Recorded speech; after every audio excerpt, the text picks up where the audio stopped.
নমস্কার, জয় শ্রী গুরুদেব। আত্মার আত্মীয় চ্যানেলে আপনাদের সবাইকে স্বাগত। আশা করি আপনারা সবাই খুব ভালো আছেন। আপনাদের সকলকে আমার সশ্রদ্ধ প্রণাম। আমরা আগের দিন আলোচনা করেছিলাম যে সমাজে এত পাঠ হচ্ছে, এত সৎসঙ্গ হচ্ছে, তবুও আমাদের সমাজের এত অবক্ষয় কেন? আমাদের সমাজটা এত অবক্ষয়ের দিকে কেন যাচ্ছে? আমরা চারিদিকে পাঠে গেলে দেখতে পাই যে বিভিন্ন জায়গাতে বিভিন্ন সমাগমে কিন্তু তরুণ তরুণীদের দেখা যায় না, সেখানে বয়োবৃদ্ধদের সংখ্যাটাই বেশি। তো তরুণ তরুণী তথা যুব সমাজ এই জায়গায় আগ্রহী নন কেন? আমাদের আগের দিনের আলোচনায় উঠে এসেছিল যে আমরা যদি প্রকৃত মানুষ হতে পারি, তাহলে কিন্তু আমরা ঈশ্বরের চরণে ঠিকঠাক শরণাগতি নিতে পারবো। আর ঈশ্বরের চরণে যদি ঠিকঠাক শরণাগতি হয়, তবে কিন্তু আমরা একজন প্রকৃত ভক্ত হতে পারবো। আর এই ভক্তের কথা বলতে বলতেই আমাদের শ্রীমদ্ ভগবদ্ গীতার আলোচনা উঠে এসেছিলেন, এবং আমাদের প্রকৃত মানুষ হতে গেলে এই শ্রীমদ্ ভগবদ্ গীতা আমাদের জীবনে কতটা গুরুত্বপূর্ণ, সেটা কিন্তু আমরা আজকে আলোচনায় শুনে নেব। তো আসুন আমরা শুনে নিই শ্রীমদ্ ভগবদ্ গীতার গুরুত্ব। বিপুলায় পৃথিবীর কতটুকু জানি, সত্যি এই বিপুল পৃথিবীর অগাধ সমুদ্রের কতটুকু জ্ঞান আমাদের আছে, তার কথা তিনি যেন নিজেই আমাদের হৃদয়াসনে বসে তিনি যেন বলিয়ে নেন। নমস্কার। প্রথমেই বন্দনা করি শ্রীগুরু চরণ, আদ্যগুরু মাতা বন্দি পিতারও চরণ। আসুন আলোচনায় প্রবেশ করি। আলোচনার প্রসঙ্গ হচ্ছে মানুষ হওয়ার পেছনে শ্রীমদ্ ভগবদ্ গীতার ভূমিকা। এটা ঠিক কথাই যে আমরা যদি প্রকৃত মানুষ হয়ে উঠতে পারি, তাহলে আমাদের ঈশ্বরের চরণে শরণাগতি হয়ে আসবে, অটোমেটিক চলে আসবে। কিন্তু আমাদের মানুষ হওয়াই হচ্ছে না। আমাদের এই জায়গাটায় একটা গ্যাপ পড়ে গেছে, আমাদের একটা মোরালিটির গ্যাপ, একটা নৈতিকতার গ্যাপ পড়ে গেছে। আমাদের যেমন গ্যালোপিং ট্রেন যায়, ঠিক সেই রকম আমরা জন্ম নিয়েই কোনো গুরুদেবের কাছে চলে যাই। জন্ম নেওয়ার পরেই কিছুদিন সংসারে ধাক্কা খেলাম, তারপরে কোনো গুরুদেবের কাছে চলে যাই। আমরা মানুষ ঠিকঠাক হই না, আমরা ভদ্র হই না, আমরা কিন্তু ভক্ত হতে চলে যাই। তো আমাদের আলোচনা আজকে এটাই যে কিভাবে গীতার ভূমিকা আমাদের মানুষ হয়ে উঠতে সাহায্য করে। আমরা দেখব কবিরা প্রতিনিয়ত কিন্তু মানুষ হয়ে ওঠার আহ্বান দিয়েছেন। কবি দ্বিজেন্দ্রলাল রায় বলছেন যে কিসের শোক করিস ভাই, আবার তোরা মানুষ হ। আবার আমরা চণ্ডীদাস পড়তে গিয়েও দেখতে পাই, শুনহ মানুষ ভাই, সবার উপরে মানুষ সত্য তাহার উপরে নাই। এখানেও সেই মানুষের আহ্বানের ডাক। আমরা যেন প্রকৃত মানুষ হয়ে উঠি। এখন আমরা মানুষ হচ্ছি না, এর কারণ কি? এর পেছনে আমাদের অহংকার, এর পেছনে আমাদের মায়া, এর পেছনে আমাদের অভিমান, আমাদের যশ প্রতিষ্ঠা, এইসব কারণ। এখন এগুলো তো সব সংসারের জিনিস।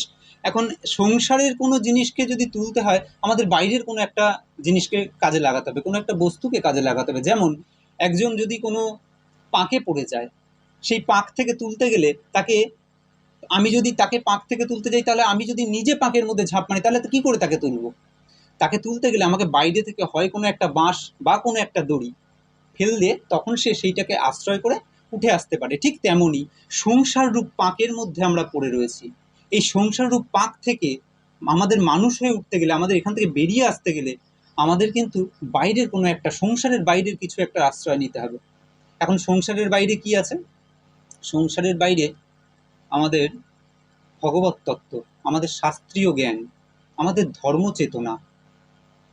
মানুষ মানুষ হয়ে উঠতে গেলে আমাদের সেই ধর্মচেতনাকে কাজে লাগাতে হবে। মান আর হুঁশ, এই দুটো মিলেই তো মানুষ। সেই হুঁশ, সেই চেতনা আমাদের কে দেবে? সেই ধর্ম দেবেন। কেন? কারণ ধর্ম রক্ষতি ধার্মিক, ধর্ম ধার্মিককে রক্ষা করে। আমরা ধর্ম সম্বন্ধে ঠাকুর অনুকূলচন্দ্র বলেছেন, আমরা শুনতে পাই, ধর্মে মানুষ বাঁচে বাড়ে, সম্প্রদায়টা ধর্ম নারে, অন্যে বাঁচায় নিজে থাকে, ধর্ম বলে জানিস তাকে। সুতরাং ধর্ম ধার্মিককে রক্ষা করে, এখান থেকেও আমরা পেলাম। ধৃধাতু, মন প্রত্যয় করে ধর্ম শব্দের নিষ্পত্তি। সুতরাং যিনি ধারণ করেন, যিনি মানুষকে বাঁচতে সাহায্য করেন, সেই চেতনা, যে চেতনা পেলে আমাদের সেই হুঁশ জাগে, মানুষের যে হুঁশ, সেই হুঁশ জাগে, আমাদের মধ্যে সেই চেতনার বৃদ্ধি ঘটে, চৈতন্য ঘটে, যেটা দিয়ে আমরা নিত্য অনিত্য বস্তুকে চিনতে পারি, আমরা আত্মবস্তু অনাত্ম বস্তুকে চিনতে পারি সংসারে। ফলে আমরা কিন্তু সঠিক লক্ষ্যে পৌঁছে দিতে পারি।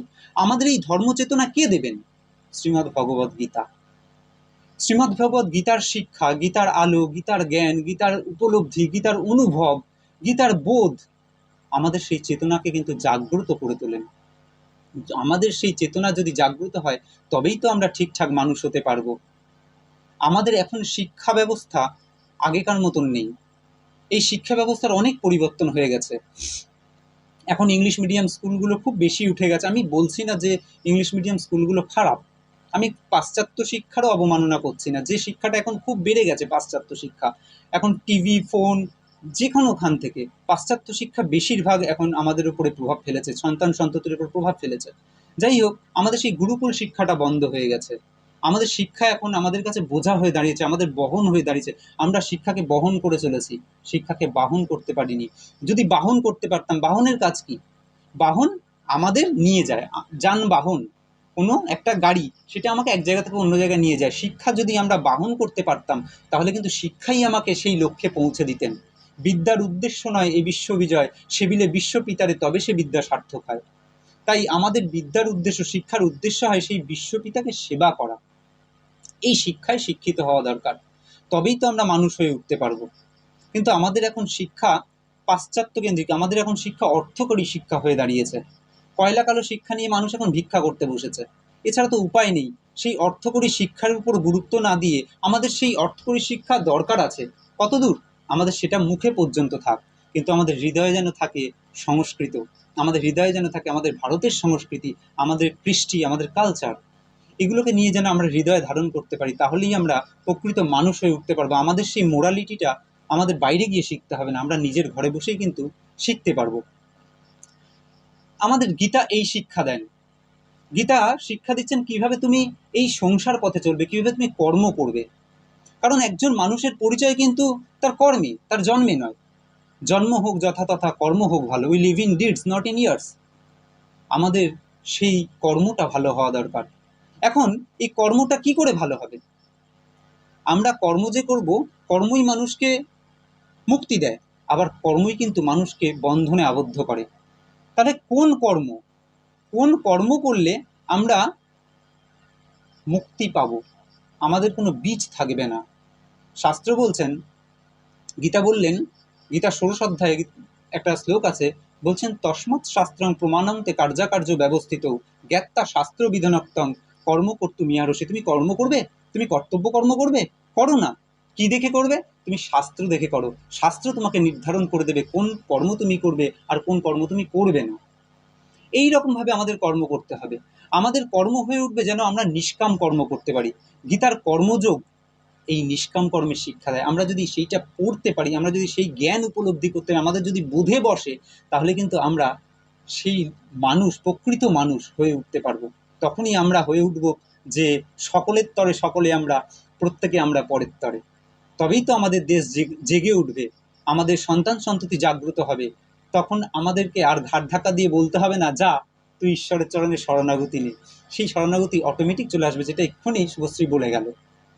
যাই হোক, আমাদের এই যে শিক্ষা, এই যে কর্মচেতনা, এই কর্মচেতনা কিন্তু গীতা প্রকাশ করেন। সেই গীতার মহিমা কিন্তু বলে শেষ করা যায় না।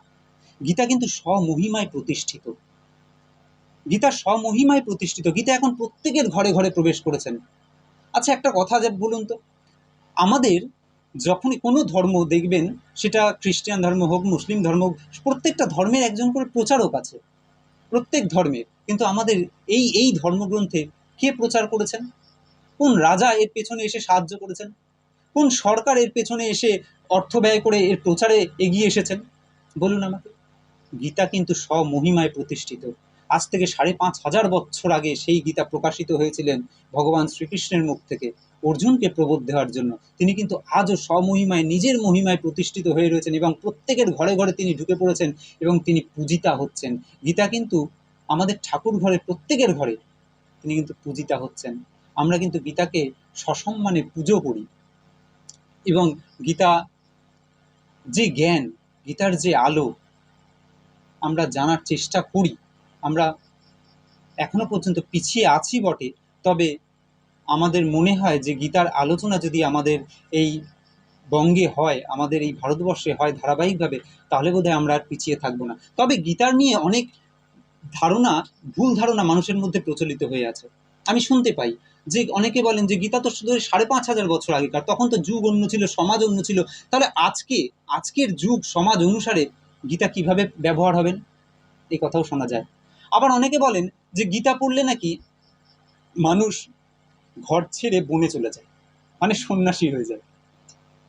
তবে আমার মনে হয় না, গীতা কাউকে ঘর ছেড়ে বনে যাওয়ার কথা বলেননি। গীতা কিন্তু সংসারে থেকে সন্ন্যাসী হওয়ার কথা বলেছেন। নিত্য সন্ন্যাসী কথাটা গীতার নিজস্ব শব্দ। গেয় নিত্য সন্ন্যাসী জনদৃষ্টি নকাঙ্ক্ষতি নির্দ্বন্দ্বী মহাবাহ সুখং বন্ধাত প্রমুচ্যতে।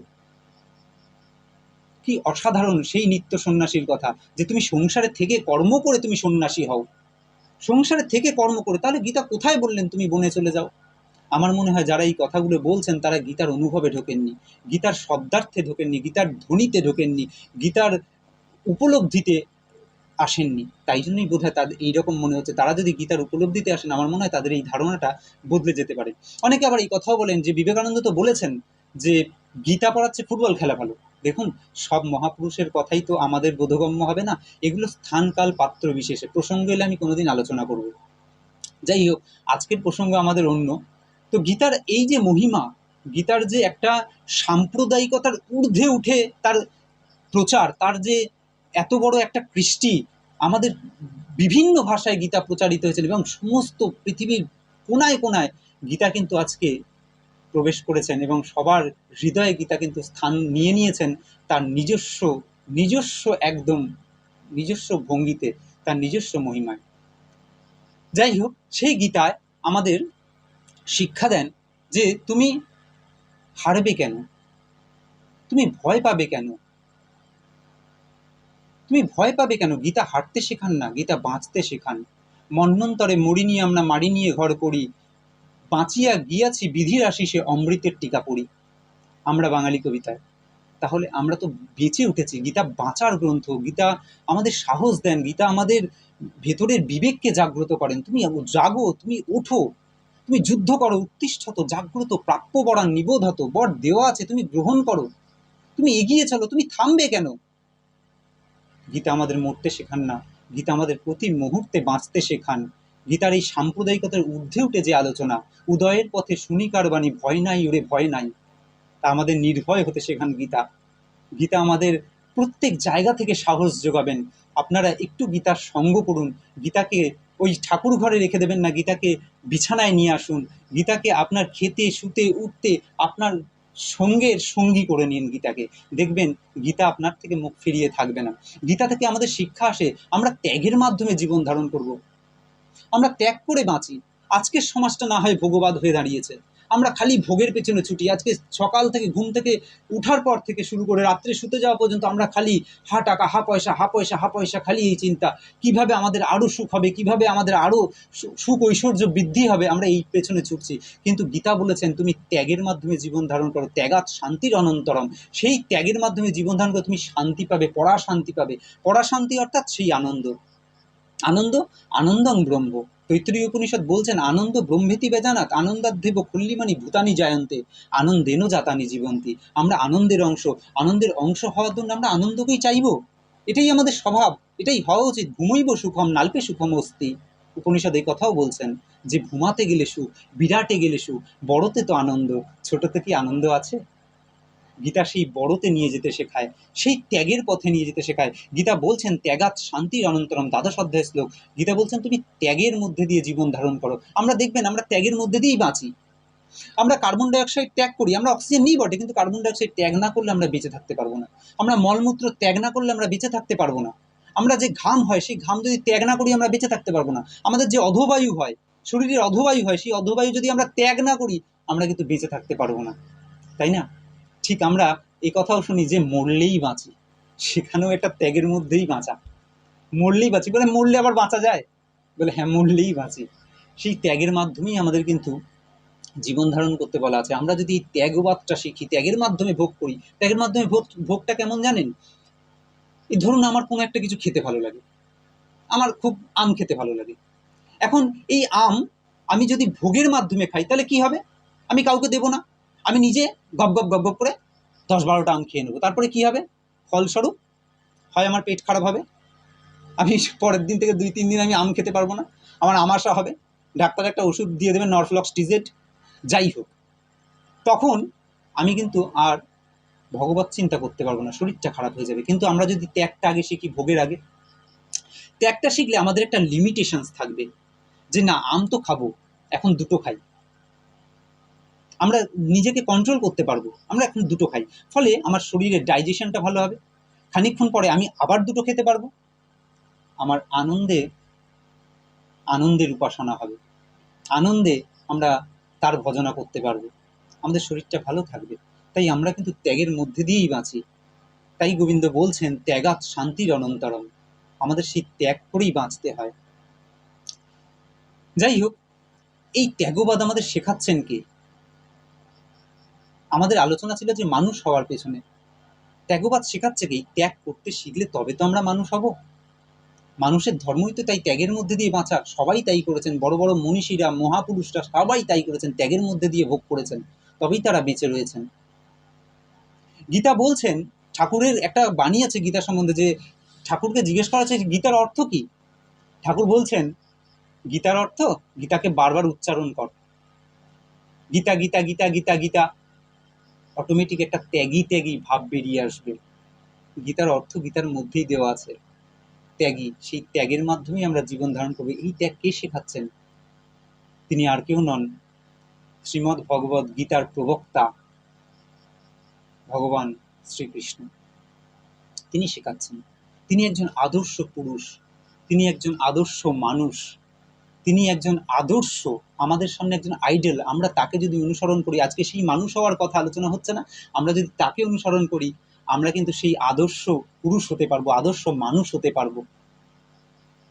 ভগবান এসেছিলেন, ভগবান তার প্রকট লীলা 125 বছর ছিলেন, বৃন্দাবনে কাটিয়েছেন মাত্র হয়তো বড়জোর 10 থেকে 11 বছর, কিন্তু তার পুরো জীবনটা, তিনি বলেছেন গীতায়, অসংশয়ং সমগ্রং মাং যথা গ্যাস্যসি তৎশ্রী, তুমি আমাকে সমগ্র রূপে জানো, শুধু আমার বৃন্দাবন লীলা, আমি কি শুধু বাঁশি বাজিয়েছি এসে?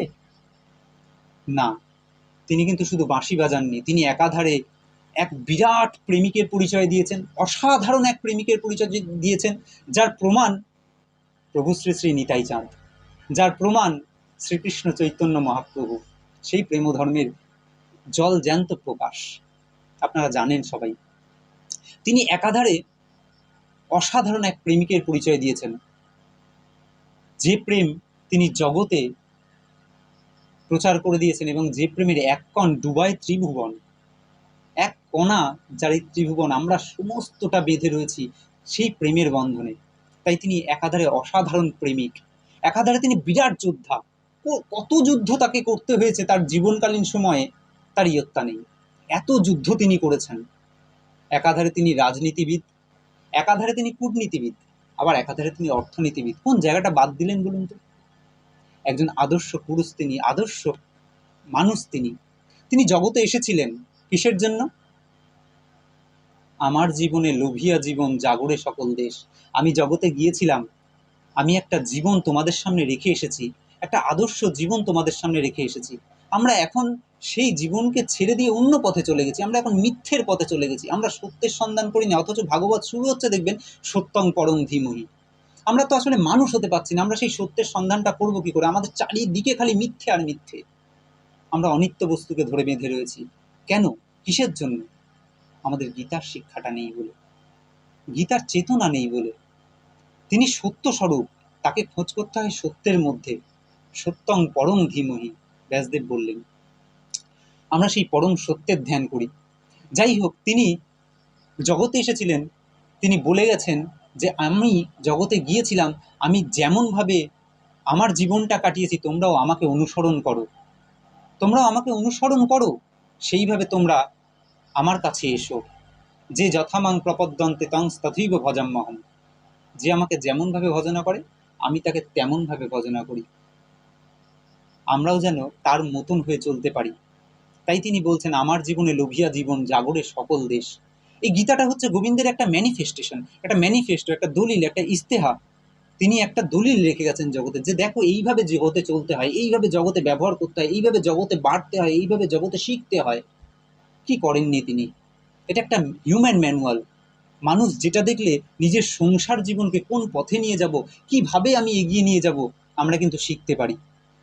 যাই হোক, সেই যে গীতার আদর্শ পুরুষ, তিনি যে অর্জুনকে প্রবোধ দেওয়ার জন্য এই গীতা জননীর আশ্রয় নিলেন। গীতা তো জননী স্বরূপা, মাতৃস্বরূপা। গৈ ধাতু ত প্রত্যয় করে গীত শব্দ উৎপত্তি। এই গীত স্ত্রীলিঙ্গে আপ প্রত্যয় করে, তবে গীতা। এখন গীতা হলেন মাতৃস্বরূপা, ঠিক না? তাই এই গৈ ধাতুর অর্থই হলো সঙ্গীত, জীবনের সঙ্গীত। এই সঙ্গীত কিন্তু বাইরের সঙ্গীত না, ওই বক্স বাজানো সঙ্গীত না, এটা জীবনের সঙ্গীত। যে সঙ্গীত শুনলে আমাদের জীবনের চেতনা ফেরে, আমাদের জীবনে আত্মচেতনা বৃদ্ধি পায়, আমাদের জীবনের উন্মেষ ঘটে, এই সঙ্গীত অন্তরে শুনতে হয়। তুমি কেমন করে গান করো হে গুণী, আমি অবাক হয়ে শুনি। তুমি এমনভাবে গীতার গান গেয়ে গেছো যে আমরা আর মুখ ফিরিয়ে থাকতে পারছি না। কিন্তু সত্যি কি তাই? আমরা কি পারলাম নিতে? আমরা কি সত্যি মানুষ হতে পারলাম? তাকে আদর্শ বলে আমরা কি গ্রহণ করতে পারলাম? পারলিনি হয়তো। পারলে আজকে সমাজের এই দুর্দশা হতো না, আমাদের এই দুর্দশাটা হতো না। আমরা গীতাকে শ্রদ্ধা করতে পারিনি, সম্মান করতে পারিনি। যাই হোক, আমরা যদি সেই রকম মানুষের মতো মানুষ হয়ে উঠতে পারতাম, তাহলে আমাদের না অন্তরটা কেঁদে উঠতো। সবার আগে আমাদের অন্তরটা কেঁদে উঠতো, আমাদের এই হৃদয় ভূমিটা কেঁদে উঠতো। কেঁদে উঠে বলতো, প্রভু তোমাকে তো দেওয়ার মতন আমার কিছু নেই। তুমি ডাক দিয়েছো কোন সকালে কেউ তা জানে না। তুমি এত বছর আগে, ৫,৫০০ বছর আগে আমাদের ডাক দিয়েছিলে, তোমার গীতার ধ্বনি দিয়ে ডাক দিয়েছিলে। আমরা তো শুনতে পাইনি প্রভু, আমরা তো তোমার ডাকে সাড়া দিতে পারিনি আজও পর্যন্ত। আমরা কিসের ভাগবত শুনি, কিসের চৈতন্য চরিতামৃত শুনি? আমরা তো গীতার স্তরকে এখনো পার করতে পারিনি। আমরা তো তোমার ডাক শুনতে পাইনি। যদি শুনতে পেতাম, সত্যিই আমাদের অন্তরটা কেঁদে উঠতো, আর বলে উঠতাম যে প্রভু তোমাকে পূজা দেওয়ার মতন আমার আর কিচ্ছু নেই, কিচ্ছু নেই। আমার ব্যথায় যন্ত্রণায় ভেতরটা ভরে উঠতো। রবীন্দ্রনাথ লিখছেন, আমার ব্যথার পূজা হয়নি সমাপন, আমার সকল দুঃখের প্রদীপ জেলে দিবস গেলে করব নিবেদন। আমার সকল দুঃখ, আমরা যেন বলে উঠতাম তখন যে প্রভু দেওয়ার মতন তো কিছু নাই। সারা জীবন অহংকার করে গেছি, সারা জীবন জয়লাভ করতে চেয়েছি, এখানে জয় ওখানে জয়, আমার মান প্রতিষ্ঠা যশ সব আমরা নিয়ে জয়লাভ করতে চেয়েছি। কিন্তু প্রভু বিশ্বাস করো, আজকে যখন বিছানায় পড়েছি, আজকে যখন আমার আর অঙ্গ প্রত্যঙ্গ চলছে না, সবাইকে একদিন এই অবস্থা হবে। সবাই বুঝতে পারেন জিনিসটা, আমাদের ডাঁটা চচ্চড়ির মতন চিবিয়ে ছুঁড়ে ফেলে দেবে। ওই চিবানোর পরে যে ডাঁটা ছিবড়েটা আছে সেই রকম ছুঁড়ে ফেলে দেবে। আমরা পড়ে থাকবো এক ঘরে। সেদিন আমাদের বলতে হবে, এত জয় জয় জয় জয় করেছি, নিজের অহংকার করেছি, আমরা প্রভু সব জায়গা থেকে হেরে গেছি। তুমি নেবে কি আমায়, ডেকে নেবে কি আমায়? আজও কি তুমি সেই আমার হাড়গুলো দিয়ে, যদি আমি হাড় মানা হাড় তোমার গলায় পরাই, তুমি কি পড়বে? দেখবেন গোবিন্দ দাঁড়িয়ে রয়েছেন, সেই হাড় পরার জন্য তিনি দাঁড়িয়ে রয়েছেন। আবার যখন তিনি চোখের সামনে থেকে অদৃশ্য হয়ে যাবেন, তিনি যখন আর ধরা দেবেন না, তখন আবার আমরা ভেঙে পড়বো, আবার আমাদের সেই অহংকার আসবে, আবার আমাদের বলতে ইচ্ছা করবে, আমাদের ভাবতে ইচ্ছা করবে যে এই সংসার আমার নয়। গীতায় গোবিন্দ বলছেন, অনিত্যম অসুখমিমং প্রাপ্যং ভাজস্যমম। অনিত্যং অসুখমিমং লোকং, অনিত্যং অসুখম লোকম ইমং প্রাপ্য ভজস্যমম। এই জগৎটা অনিত্য, এই জগৎটা অসুখকর। তুমি কিসের আশা করো? এই জগতের আশা করো না। এই জগৎ থেকে তোমাকে একদিন চলে যেতে হবে, সবাইকেই বিদায় নিতে হবে। আমার বেলা যে বয়ে যায়, আমার যে সময় হয়ে এলো, সূর্য প্রতিদিন উঠছে প্রতিদিন অস্ত যাচ্ছে, আমাকে বলে যাচ্ছে তোর আরও একদিন আমি খেয়ে নিলাম। আমরা আরও মৃত্যুর দিকে একদিন অগ্রসর হয়ে গেলাম। কখন যে সেই মৃত্যু কালরূপে এসে আমাকে গ্রাস করবে আমরা নিজেও জানি না। কাল সকালের প্রভাতের ওই সূর্যোদয়, পূব দিগন্তে লাল করে ওঠা সূর্যোদয় আমার চোখে আমি দর্শন করতে পারবো কিনা আমরা কিন্তু জানি না। সুতরাং আমরা সেই জায়গা থেকে যেন নিজেদের একটু সাবধান করি, আর সাবধান করলেই আমরা বুঝতে পারবো। যাই হোক, আজকে আমাদের এই যে জায়গাটায় আমরা আলোচনায় এসেছি, যে আমরা যেদিন বুঝতে পারবো যে এই জগৎ থেকে আমাকে বেরিয়ে যেতে হবে, এই জগতে আমাদের কেউ নেই, কেউ আমার নিজের নয়, সেদিনই তখন আমাদের এক বিরাট আলোচনা শুরু হবে। মানুষ হওয়ার পরে যে আলোচনা, সেটা হলো মহাপ্রস্থানের আলোচনা। ভাগবত, আমাদের মহাভারতে শেষের যে স্বর্গারোহণ পর্ব, তার আগের পর্বটার নাম হলো মহাপ্রস্থানিক পর্ব। সেই মহাপ্রস্থান পর্বকে, মহাপ্রস্থান শব্দের অর্থ অ্যাবসলিউট ডিপার্চার, মানে একদম জগৎ ছেড়ে বেরিয়ে যাওয়া। এই জগৎ ছেড়ে বেরিয়ে যাওয়াকে আমাদের বৈদিক ঋষিরা 3 ভাগে ভাগ করেছেন। একেই প্রস্থানত্রয়ের আলোচনা বলা হয়, মহাপ্রস্থানত্রয়ের আলোচনা। কি কি? একটা শ্রুতিপ্রস্থান, একটা স্মৃতিপ্রস্থান, একটা ন্যায়প্রস্থান। শ্রুতিপ্রস্থান হলো যেগুলো বেদ বা উপনিষদ, যেগুলো গুরুদেব বলতেন আমরা শুনে শুনে মনে রাখতাম, তাই বেদের অপর নাম শ্রুতি, সেই উপনিষদগুলো। কিন্তু উপনিষদগুলো বিশ্বাস করুন আজকে পাঠের কোনো ব্যবস্থা নেই। যদি ব্যবস্থা হতো তাহলে হয়তো আমাদের এই দুর্দশা হতো না। উপনিষদগুলো আগে গুরুকুলে শিক্ষা দেওয়া হতো, 1 থেকে 25 বছর পর্যন্ত গুরুগৃহে ছাত্ররা থাকতো, যে কিভাবে এই যে কিভাবে মানুষ হয়ে উঠতে হয়, কিভাবে আমরা আমাদের মনুষ্যত্ব অর্জন করব, এইগুলো কিন্তু আমরা সেই সময় শিখে যেতাম সেই উপনিষদে। উপনিষদের বাণী আছে চড়ই বেতি, তুমি এগিয়ে চলো, তুমি থামবে কেন? তুমি এগিয়ে চলো, তুমি এগিয়ে চলো, তোমাকে তোমাকে থামতে হবে না। আর আমরা যদি থেমে যাই, তাহলে আমরা নিজেরাই আটকে পড়বো, এই যে চড়ই বেতি, তুমি চলো এবং সবাইকে নিয়ে এগিয়ে চলো, আমাদের উপনিষদ এই শিখিয়েছেন। তুমি কাউকে ফেলে রাখবে কেন? ছোটবেলায় একটা ভাব সম্প্রসারণ করতাম, যারে তুমি নিচে ফেলো সে তোমারে বাঁধিবে যে নিচে, আর যারে তুমি পশ্চাতে ফেলো সে তোমারে পশ্চাতে টানিছে। তাহলে আমরা যদি তাদেরকে ফেলে দিয়ে যাই, তাহলে আমাদেরই বোধ হয় এখান থেকে আমরা পিছিয়ে পড়ব। আমাদের গীতার শেষে 3টে শব্দ আছে। গীতা হলো উপনিষদ, গীতা ব্রহ্মবিদ্যা, গীতা যোগশাস্ত্র। ওং তৎসদিতি শ্রীমদ্ ভগবদ্ গীতাসু উপনিষৎসু ব্রহ্মবিদ্যায়াং যোগশাস্ত্রে শ্রীকৃষ্ণ অর্জুন সংবাদে অমুক যোগ নামক অমুক অধ্যায়। তাহলে গীতা আমরা এখান থেকে 3টে শব্দ পেলাম, একটা উপনিষদ, একটা ব্রহ্মবিদ্যা, একটা যোগশাস্ত্র। আমি আগেই বলেছি গীতা তো ব্রহ্মবিদ্যা, গীতা সেই ব্রহ্মকে জানান দেয়, তাই গীতা ব্রহ্মবিদ্যা, ব্রহ্মকে জানতে সাহায্য করে, সেই ব্যাপক অর্থকে জানতে সাহায্য করে। যাই হোক, এবার উপনিষদে আসি। এই যে উপনিষদগুলো আমাদের যদি পড়ানো হতো, তাহলে হয়তো আমরা সেই শিক্ষায় শিক্ষিত হতে পারতাম, আমরা মানুষ হয়ে যেতে পারতাম। এটাই শ্রুতিপ্রস্থান। এই শ্রুতিপ্রস্থান, উপনিষদ শব্দের অর্থই হলো উপনিষদ। উপ মানে কাছে, নি মানে নিঃশেষে, সৎ মানে নিয়ে যাওয়া, ওই কাছে নিয়ে যাওয়া। তার মানে উপনিষদ শব্দের অর্থ, সৎ একটা ধাতু, এটা ক্রিয়াপদ। এই যে উপনিষদ শব্দের অর্থ হলো যে জ্ঞান আমাকে তার কাছে নিয়ে যায়। উপনিষদগুলো পড়লে আমরা সেই চেতনা প্রাপ্ত হতে পারতাম, চেতনাশীল হতে পারতাম। এরপরেই আসছে আমাদের স্মৃতিপ্রস্থান, অর্থাৎ সংসারে চলার পথে যে কথাগুলো আমাদের সবসময় স্মরণীয়, আমাদের মননীয়, সেটা হলো স্মৃতিপ্রস্থান। আমাদের উপনিষদের সার হলেন গীতা। আমরা উপনিষদটাকে টপকে চলে এসেছি আমাদের পড়ানোর ব্যবস্থা নেই বলে, কিন্তু আমরা যদি গীতাকেও অন্তত গ্রহণ করি, কারণ গীতা হলেন উপনিষদের সার। সর্বোপনিষদ গাবদগ্ধা গোপাল নন্দন, সর্বোপনিষদ গাবদগ্ধা গোপাল নন্দন, পার্থবৎস সুধীভোক্তা দুগ্ধং গীতামৃতং মহৎ। উপনিষদের সার হলেন গীতা। আমরা যদি সংসারে সবাইকে নিয়ে চলতে পারতাম এবং সবাইকে এই গীতার কথা শোনাতে পারতাম, সংসারে চলার পথের গ্রন্থ হলো গীতা। সংসার ভূমিটা কেমন জানেন? আমাদের সেই গীতার প্রথম পাতায় যে ছবিটা দেওয়া থাকে, সেই ছবির মতন। গীতার প্রথম পাতায় ছবিটা কেমন? গীতার প্রথম পাতায় ছবিটা হলেন অর্জুন, রথের ওপর বসে আছেন, শ্রীকৃষ্ণ রথটা চালাচ্ছেন। আমাদের সেই রথটা হলো শরীর নামক রথ। এটা আমরা পাই কোথায়? উপনিষদে। কঠোর উপনিষদে একটা শ্লোক আছে, সেখানে বলছেন যমরাজ নচিকেতার যে প্রশ্ন, সেখানে নচিকেতা প্রশ্ন করছেন যে মৃত্যুর পর মানুষের কি গতি হয়। যমরাজ উত্তর দিচ্ছেন যে আত্মানং রথিনং বিদ্ধি শরীরং রথমেবতু বুদ্ধিং তু সারথিং বিদ্ধি মনঃপ্রগ্রহমেবচ। শরীর হলো রথ, সেই রথটাকে নিয়ে আমাদের পৌঁছাতে হবে গন্তব্যস্থলে। সেই রথে মন হলো লাগাম, আর আমাদের ভেতরে যে আত্মা বসে আছেন তিনি হলেন রথী, আর বুদ্ধির অধিষ্ঠাতা বাসুদেব হলেন সারথী। তাই আমরা যদি আমাদের ভেতরে আমাদের এই রথের দায়িত্ব সেই বুদ্ধির অধিষ্ঠাতা বাসুদেবের হাতে দিয়ে দিই, তাহলে কিন্তু তিনি আমাদের রথটাকে টেনে নিয়ে যাবেন। আমাদের এই সংসার ভূমিটা হলো সেই কুরুক্ষেত্রের রণাঙ্গন, যেখান দিয়ে আমাদের রথটা কিন্তু গন্তব্যস্থলে পৌঁছাতে পারে, সেই আমরা যদি ভগবানের হাতে অর্পণ করি।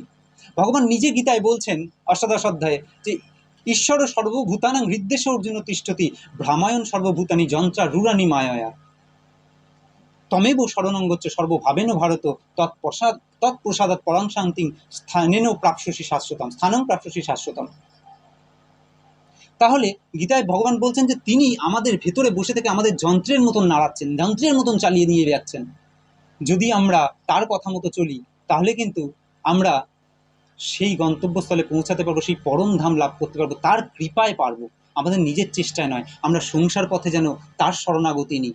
রবীন্দ্রনাথ লিখছেন যে সংসার রাখিতে নিত্য ব্রহ্মের সম্মুখে, সংসার রাখিতে নিত্য ব্রহ্মের সম্মুখে, এইভাবে আমরা যেন সংসার করি। সংসারে যেতে গেলে আমরা যেন সবাইকে নিয়ে চলি, আমরা সংসারের স্ত্রী পুত্র বাবা মা সবাইকে যেন আমরা গীতার বোধে উন্নত করি। আমাদের নিজের কাউকে এর মধ্যে থেকে বাদ দিলে চলবে না, নিজের পরিবারকে নিজের সংসারকে আগে নিয়ে আসতে হবে, তারপরে না দেশের জগৎবাসীকে সবাইকে নিয়ে আসতে হবে। এখন শেষে এসে ন্যায় প্রস্থান অর্থাৎ যেটা তার কাছে নিয়ে যায়, নিয়ে যাওয়া অর্থ ন্যায় প্রস্থান। এখানেই কিন্তু অথাত ব্রহ্ম জিজ্ঞাসা, অত ব্রহ্ম জিজ্ঞাসা অর্থাৎ শেষ, একদম শেষ, যেদিন সে সংসার কমপ্লিট করলো সে একদম ব্রহ্মের পথে যাবে, এবার সেই মহাপ্রস্থানের পথে যাবে। এইবার সেই ব্রহ্ম জিজ্ঞাসা যেখানে পরীক্ষিত গিয়েছিলেন সেই স্তর, এইবার সেই পরীক্ষিতের স্তর যেতে গেলে তো আমাকে আগে এই স্মৃতিপ্রস্থানটা পার করে আসতে হবে। এটা তো ন্যায় প্রস্থানের আলোচনা, এইখানটায় আমাদের গন্ডগোল হয়ে গেছে, যার জন্য আমরা মানুষ হতে পারছি না। যাই হোক, গীতার শেষ যে যোগটা তার নাম হচ্ছে যোগশাস্ত্র। গীতাকে যোগশাস্ত্র বলা হচ্ছে। যোগ অর্থাৎ আমরা কিন্তু নিত্য বিয়োগের ঘরে অবস্থান করছি। আমরা যদি নিত্য যোগের ঘরে অবস্থান করি তাহলে কিন্তু আমরা দেখব যে আমরা অটোমেটিক মানুষও হয়ে উঠেছি, আমরা সেই লক্ষ্যে পৌঁছে যাচ্ছি। আমরা সমাজে সংসারে সবাইকে যোগে নিয়ে আসার চেষ্টা করব। বিশ্ব মাঝে যোগে যেথায় বিহরত, সেইখানে যোগ তোমার সাথে আমারও। আমরা আমাদের স্ত্রীকে নিয়ে আসবো, আমরা আমাদের ভাই বোন আত্মীয় স্বজন আমাদের পিতা মাতা সবাইকে যেন যোগে নিয়ে আসতে পারি, আমরা সবসময় যুক্ত হতে পারি। মেন মিটারের সঙ্গে যদি সবাই বোঝেন এটা, যে কারেন্টের কানেকশানটা কেটে যায় তাহলে কিন্তু কোনো সুইচ কাজ করে না, ঠিক ওই রকমই যোগসূত্রটা আমাদের সবসময় ঈশ্বরের সঙ্গে বা ব্রহ্মের সঙ্গে আমাদের যোগ রাখতে হবে। সেই যোগ থাকলেই কিন্তু আমরা এগিয়ে যেতে পারবো। গীতায় বলছেন তস্মাৎ যোগী হবার জন্য, অর্জুন তুমি যোগী হও, তুমি যোগযুক্ত হও, যোগযুক্ত হবার জন্য তুমি যোগী হও, তুমি যুক্ত থাকো আমার সঙ্গে। যাই হোক, গীতার আলোচনা তো বলে শেষ করা যায় না, যত বলি ততই বলতে ভালো লাগে। তো আমরা এই মানুষ হয়ে উঠতে পারবো কিভাবে? আমরা এই গীতার চেতনার মাধ্যমে। গীতা যেমন আমাদের মানুষ হয়ে উঠতে সাহায্য করেন, গীতা তেমন আমাদের মানুষ থেকে সংসার পথে চলতে সাহায্য করেন, গীতাই তেমনভাবে আমাদের এই সংসার পথ থেকে আবার সেই ভবসমুদ্র পার করে তার কাছে, সেই ঈশ্বরের কাছে পৌঁছে দিতে সাহায্য করেন।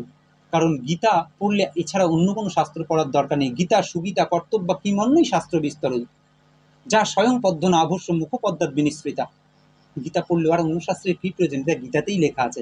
যাই হোক, আমরা জানি না, আমি এটা বলতে পারছি না, গীতার উদ্ধৃতি আমাদের পাঠকবর্গের মুখে আসেন, কিন্তু গীতার একটা ধারাবাহিক আলোচনা যদি হতো তাহলে হয়তো আমাদের সমাজের এই দুর্দশা হতো না, আমরা মতো হয় মানুষের মতো মানুষ হয়ে উঠতে পারতাম, সবাই অনেক উপকারী হতেন। যাই হোক, উপকার পেতেন।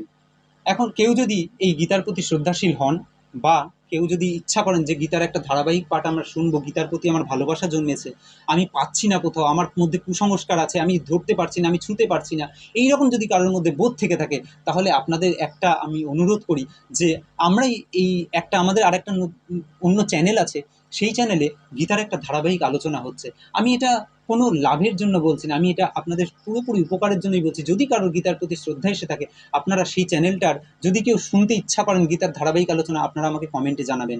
আমাদের যদি আপনারা কমেন্টে জানান, আমরা কমেন্টে লিঙ্ক দিয়ে দেবো, সেই লিঙ্ক থেকে পৌঁছে যাবেন, আপনারা সেই চ্যানেলে পৌঁছে যাবেন। আজকে গীতার আলোচনা চলছেন নবম অধ্যায় পর্যন্ত। গীতার আলোচনা শুরু হয়েছেন সেই করোনা যখন থেকে শুরু হয়েছে, করোনার কাল থেকে গীতার আলোচনা শুরু করেছেন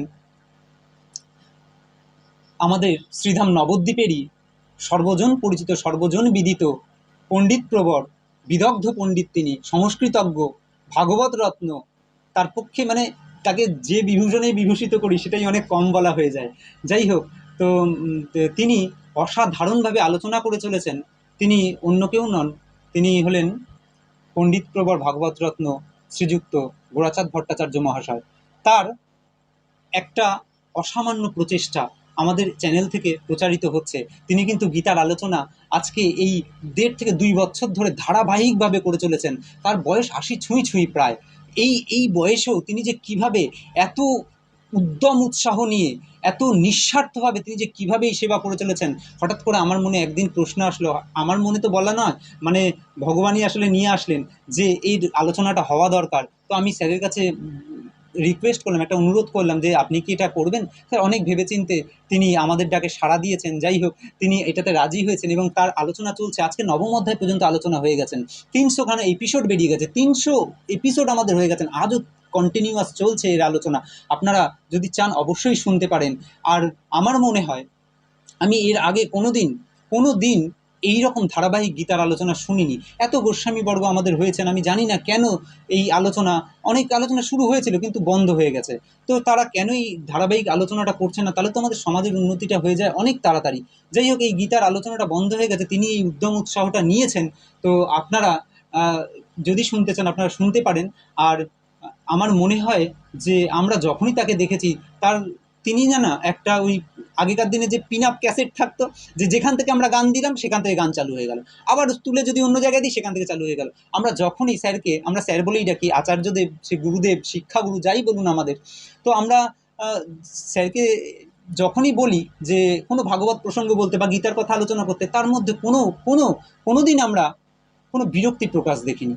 আমরা সবসময় দেখি যে তিনি হাসি মনে, আনন্দ মনে, কী উৎসাহ তার এই গীতা কথা বলতে, মানুষকে নিঃস্বার্থভাবে এই যে সেবাটা করতে। কারণ সাধু পুরুষের এই তো ব্যবহার, মহৎ যে হয় তার সাধু ব্যবহার, উপকার বিনা নাহি করে অপকার, এটা তো সাধু মানুষ না। শ্রবণ মঙ্গলং শ্রীমদ আততং ভুবি গৃহন্তিতে ভুরিদা জনা, তারা ভুরিদা, যারা এই শ্রেষ্ঠ দান করেন, তাই না? আর গীতার প্রতি অসামান্য তিনি অনুভবশীল, তিনি অনুভবযুক্ত, এবং তিনি তার পুরো অনুভব, তিনি তার পাঠকতা 50 বছরের এই পাঠকতা জীবনের অভিজ্ঞতা থেকে তিনি গীতার পাঠ করছেন, আপনাদের কাছে পৌঁছানোর চেষ্টা করছেন এবং পৌঁছে গেছেনও। এত সহজ সরল প্রাঞ্জল ভাষায় যে তিনি আলোচনা করছেন, যে আবাল বৃদ্ধ বনিতা, একদম ছোট থেকে বয়স্ক পর্যন্ত সবাই কিন্তু এই গীতার বাণী শুনে খুব উপকার পাচ্ছেন। এবং আমিও যেটা দেখছি যে আমার কাছেও অনেকে ফোন করেন, ফোনে আসে, আমি অনেকের কাছ থেকে সাড়া পেয়েছি যে তারা অনেক উপকৃত হয়েছেন। কেউ হসপিটাল থেকে শুনছেন, কেউ বিছানায় শুয়ে শুয়ে শুনছেন, কেউ রুগী তিনি শেষ শয্যায় সেখানেও তার কাছে কাজে লেগেছে, কেউ লন্ডন থেকে শুনছে, কেউ ইংল্যান্ড থেকে শুনছে। যাই হোক, সমাজের উঁচু থেকে শুরু করে নিচু প্রত্যেক শ্রেণীর মানুষের সঙ্গে আমরা যোগাযোগ পেয়েছি, আমরা তাদের সাড়া পেয়েছি। তিনি যেভাবে গীতার গান আজকে শুরু করেছেন, তিনিও যে গানটা গিয়েছেন, ওই যে সেই এ পথে কেউ গোপন কথা কেউ তো আনে না, রবীন্দ্রনাথের লাইনটা, সত্যিই তো গীতার এই ধারাবাহিক আলোচনাটা বন্ধ হয়ে গেছিলো, সেই গোপন ছিল, তিনি আবার সেই গোপনীয়তা থেকে আজকে যে শৃঙ্খল মোচন করে সবার সামনে তুলে ধরেছেন।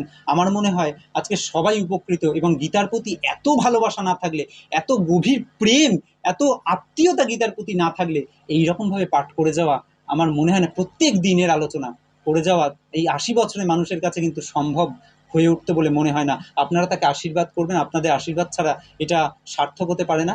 আমাদের প্রণাম সেই সেই মহৎ ব্যক্তির শ্রীচরণে রইল, কারণ তিনি তো মহতই, সাধনতি পরোপকারও স্বসাধু, তাই তো সেই সাধুর পরিচয়। সেই তার চরণে আমাদের প্রণাম নিবেদন রইল। তো তিনি যেন আমাদের প্রাণ ভরে আশীর্বাদ করেন। আর আমাদের প্রণাম রইল সেই গীতার জনক, গীতার প্রবক্তা যিনি, সেই ভগবান শ্রীকৃষ্ণের চরণে আমাদের প্রণাম রইল। আরেকজনের কথা যেটা না বললেই নয়, তিনি গীতার জনক, যিনি গীতাকে মহাভারতের অন্তর্ভুক্ত করেছিলেন, তিনি আর কেউ নন, শ্রীমন মহর্ষি কৃষ্ণদ্বৈপায়ন বেদব্যাস। আজকে তার কথা না মনে করে পারলাম না। যাই হোক, সেই ব্যাসদেবের চরণে, সেই বেদব্যাসের চরণে, যিনি আমাদের গুরুর গুরু, তাই না? গুরু পূর্ণিমার দিনটা যার জন্য হয়, তার চরণে আমাদের প্রণাম নিবেদন, যে তিনি যেভাবে আমাদের অজ্ঞানরূপ অন্ধকার দূর করে জ্ঞানের আলো জ্বালিয়ে দিয়েছেন, আমরা চিরকাল তার কাছে ঋণী। আর গীতা জননীর চরণে, গীতার করুণা তো অবশ্যই দরকার, সেই গীতা জননীর চরণে আমাদের একান্ত নিবেদন রইল। তিনি তো সাক্ষাৎ চিন্ময়ী, তিনি সাক্ষাৎ চিন্ময়ী দেবী, তার কৃপা আমাদের জীবনে সত্যিই দরকার। আমরা তো ইচ্ছা করলেই আর কেউ গীতার আলোচনায় প্রবেশ করতে পারি না। তিনি যদি দয়া না করেন, তিনি যদি আমাদের সেই বোধ না জাগিয়ে দেন, তিনি যদি চেতনা না জাগিয়ে দেন, তাহলে আমরা কেউ বোধহয় প্রবেশ করতে পারবো না, তাই না? তিনি যেন আমাদের হৃদয়ে বসে থেকে আমাদের সেই জাগ্রত করেন। অন্তর মম বিকশিত করো অন্তরতর হে, জাগ্রত করো উদ্যত করো নির্ভয় করো হে। মাগো, তুমি আমাদের জাগিয়ে তোলো, তুমি আমাদের জাগিয়ে ওঠাও, তুমি আমাদের চেতনাকে জাগ্রত করাও, তুমি আমাদের কর্মে উদ্যত করো, তুমি আমাদের নির্ভয় করে তোলো। আর তোমার করুণাটা সত্যিই দরকার, তোমার করুণা ছাড়া তো আমরা এক পাও এগোতে পারবো না। তুমি একটু করুণা দিয়ে আমাদের জীবনকে ধৌত করে দাও, আমাদের জীবনের সমস্ত মলিনতাকে দূর করে দাও, তবেই আমাদের জীবন সার্থক হবে। আর এই পরে আর কিছু বলছি না, আজকে এখানেই পাঠে বিশ্রাম দিচ্ছি, শুধু একটা কথাই বলে, যে দয়া দিয়ে হবে গো মোর জীবন ধুতে, নইলে কি আর পারবো তোমার চরণ ছুতে। এই কথা বলেই আজকের পাঠ বিশ্রাম এখানেই দিচ্ছি। আর সবাই একটু গীতা শুনবেন, গীতার আলোচনা সবার মাঝখানে করবেন। আর যদি কোনো প্রশ্ন থাকে আপনারা তাকেও জিজ্ঞাসা করতে পারেন বা আমাদের এখানেও জানাতে পারেন। জয় নিতাই, জয় গৌর। আমরা শুনলাম শ্রীমদ্ ভগবদ গীতা আমাদের জীবনে মানুষ হওয়ার পিছনে কতখানি গুরুত্বপূর্ণ ভূমিকা গ্রহণ করতে পারে, এবং শ্রীমতী গীতা জননী আমাদের সবাইকে কৃপা করুন এবং করুণা করুন। তো আমরা চাই, আমরা আশা রাখবো সমাজের বিভিন্ন প্রান্তে যেন শ্রীমদ্ ভগবদ্ গীতার ধারাবাহিকভাবে একটা পাঠ হোক এবং বিভিন্ন তরুণ তরুণী তথা যুব সমাজ যেন এই জায়গায় এগিয়ে আসুক। আমরা এই রেখেই আমার এই বক্তব্য শেষ করছি। জয় গৌর, জয় নিতাই, জয় শ্রীমদ্ ভগবদ্ গীতা। নমস্কার।